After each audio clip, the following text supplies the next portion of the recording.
హిందూ దేవాలయాల పరిరక్షణ ఆస్తుల సంరక్షణ అనే నినాదంతో జనవరి 5, 2025న విజయవాడలో జరిగే హైందవ శంఖారావం బహిరంగ సభను జయప్రదం చేయాలని బీజేపీ పోలవరం నియోజకవర్గ కన్వీనర్ కొండేపాటి రామకృష్ణ పిలుపునిచ్చారు.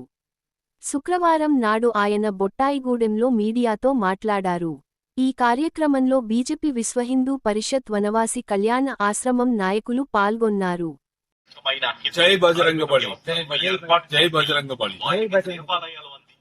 మనం జనవరి 5, 2025 హైందవ శంఖారావ కార్యక్రమాన్ని మన ఆంధ్రప్రదేశ్ లో విజయవాడ దగ్గర కేసరపల్లి వద్ద లక్షల మందితో హైందవ శంఖారావ కార్యక్రమాన్ని నిర్వహించుకోవడం జరుగుతుంది.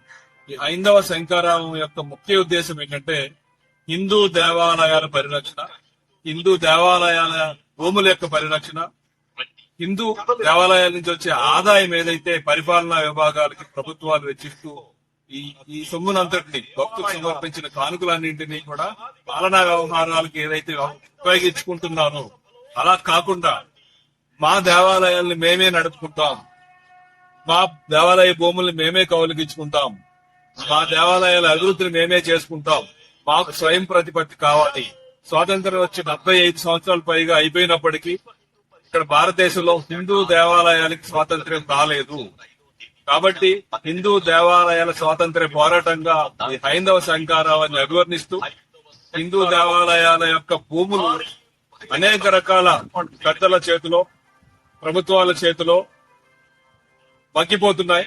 వాటి నుంచి ఎటువంటి ఆదాయం లేకుండా దాన్నంతటిని భోంచేస్తున్న పెద్దల యొక్క అస్తిత్వాన్ని ప్రశ్నిస్తూ భూములన్నింటినీ దేవాలయ ఆదాయ వనరులుగా మారుస్తూ దీనితోటి వేద విద్యని, హిందూ గ్రంథాలయాల అభివృద్ధిని, హిందూ విజ్ఞానాన్ని అందరికీ అందే విధంగా చేయడము, హిందువుల యొక్క సమైక్యతను కాపాడడము, వీటి యొక్క పోషణ పాలన చూసుకోవడానికి మేము ఏదైతే మా దాతలు ఎవరైతే దేవాలయాల అభివృద్ధికి, కైంకర్యాలకి దీని మీద ఆధారపడి బ్రతికే బ్రాహ్మణులకి వీళ్ళందరికీ ఏదైతే ఆదాయ వనరుగా పెట్టారో అవన్నీ కూడా ప్రభుత్వాలు తీసుకోవడం అనేది ఖండిస్తూ హైందవ శంఖారావ కార్యక్రమంలో మెయిన్ ఏజెండాగా నేను తీసుకుని పనిచేయడం జరుగుతుంది.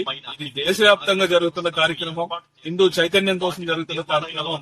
అలాగే ఇక్కడే మనకి పట్టిసీమ ఆలయం గాని, అలాగే సోమనాథాల ఆలయం ఆగిపల్లిలో ఉన్న ఆలయం కానీ 1948 లోనే 10,000 ఎకరాల భూమిని తీసుకుని కేవలం ₹1 కౌలుతో తీసుకున్న ప్రభుత్వాలు కూడా ఆ ₹1 కౌలు కూడా చెల్లించకుండా ఏదైతే అన్యాగ్రాంతం చేస్తూ ఆ 10,000 ఎకరాలు ఏమైపోయినాయో, ఎవరి చేతిలో ఉన్నాయో తెలియకుండా ఆ దేవాదాయ శాఖలో ఉన్న ఉద్యోగులు కూడా కేవలం ఆ దేవాదాయ శాఖ ఉద్యోగాలని వాళ్ళ యొక్క ఆనందాలకి, వాళ్ళ యొక్క సౌకర్యాలని పొందడానికి మాత్రమే చూస్తున్నారు తప్ప హిందూ సమాజం వారిని అనేక రకాలుగా అప్పీల్ చేసినప్పటికీ ఆదాయాలన్నీ వాళ్ళు కైంకర్యం చేయడానికి ప్రయత్నం చేస్తున్నారు తప్ప హిందూ దేవాలయాల పరిరక్షణ అభివృద్ధి కోసం ఏ మాత్రం పట్టించుకోవడం లేదు.